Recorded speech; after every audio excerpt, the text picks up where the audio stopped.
মুখ্যমন্ত্ৰী মহিলা উদ্যমিতা অভিযান আত্মনিৰ্ভৰ মহিলাসকলৰ বাবে নতুনকৈ এছঅপি প্ৰকাশ কৰিছে আৰু এই কেইটা মানিব লাগিব আপোনালোকে 10,000 টকা পাবলৈ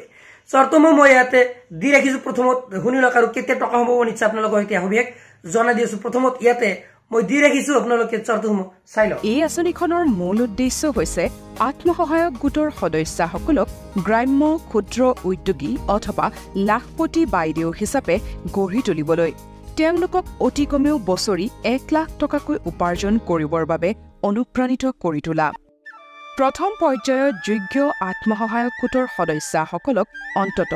এটা ব্যৱসায় আৰম্ভ কৰিবৰ বাবে উদ্যোগীকৰণ পুঁজি হিচাপে 10,000 টকাকৈ প্ৰদান কৰা হ'ব এই আঁচনিৰ সুবিধা পাবলৈ হলে আত্মসহায়ক গোটৰ কোনবোৰ যোগ্য সদস্য হ'ব চাওচোন আহক সদস্যগৰাকী অসম ৰাজ্যিক গ্ৰামীণ জীৱিকা অভিযানৰ সক্ৰিয় সদস্য হোৱাৰ লগতে তেওঁৰ বৈধ আৰু সক্ৰিয় আধাৰৰ সৈতে লিংক থকা সেভিং বেংক একাউণ্ট থাকিব লাগিব আৰু বেংক একাউণ্ট নথকা সদস্যসকলে এই আঁচনিৰ বাবে আবেদন কৰাৰ পূৰ্বে এটা একাউণ্ট খুলিব লাগিব হিতাধিকাৰী গৰাকী আত্মসহায়ক গোট ফেডাৰেশ্যন বেংক অথবা যিকোনো বৃত্তীয় অনুষ্ঠানৰ পৰা ডিফল্টাৰ নোহোৱা সদস্য হ'ব লাগিব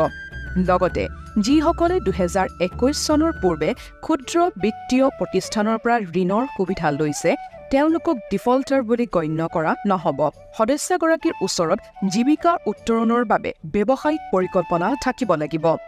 নিম্নতম নিজৰ এটা উপাৰ্জন সৃষ্টিকাৰী কাৰ্যকলাপত জড়িত হোৱা সদস্য হ'ব লাগিব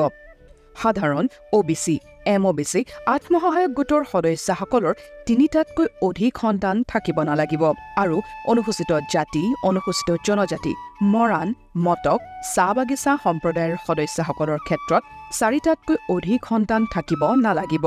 2টা সন্তান থকা সদস্যসকলে এই আঁচনিৰ সুবিধা লাভ কৰিবৰ বাবে সন্তানৰ সংখ্যা সীমিত কৰাৰ প্ৰতিশ্ৰুতি দি ঘোষণা দাখিল কৰিব লাগিব লগতে যদিহে কোনো আত্মসহায়ক গোটৰ সদস্যাৰ স্কুললৈ যোৱাৰ বয়সৰ কন্যা সন্তান আছে তেন্তে সদস্যসকলে কন্যা সন্তানসকলক বিদ্যালয়ত ভৰ্তি কৰোৱাৰ নিশ্চয়তা প্ৰদান কৰিব লাগিব অমৃত বৃক্ষ আন্দোলনৰ সময়ছোৱাত ৰোপণ কৰা যিসমূহ গছপুলি অৱহেলিত হৈ পৰিছে মুখ্যমন্ত্ৰী মহিলা উদ্যমিতা অভিযান আঁচনিৰ আবেদন পত্ৰ ভৰ্তি আৰু দাখিলৰ সময়ত ঠাইভেদে নতুনকৈ গছপুলি ৰোপণ কৰাৰ ব্যৱস্থা কৰিবলৈ আহ্বান জনায় মাননীয় মুখ্যমন্ত্ৰী হয় নিশ্চয় জানিব পাৰিলে আৰু এতিয়া অপেক্ষা কৰি আছে যে গোটৰ টকা কেতিয়া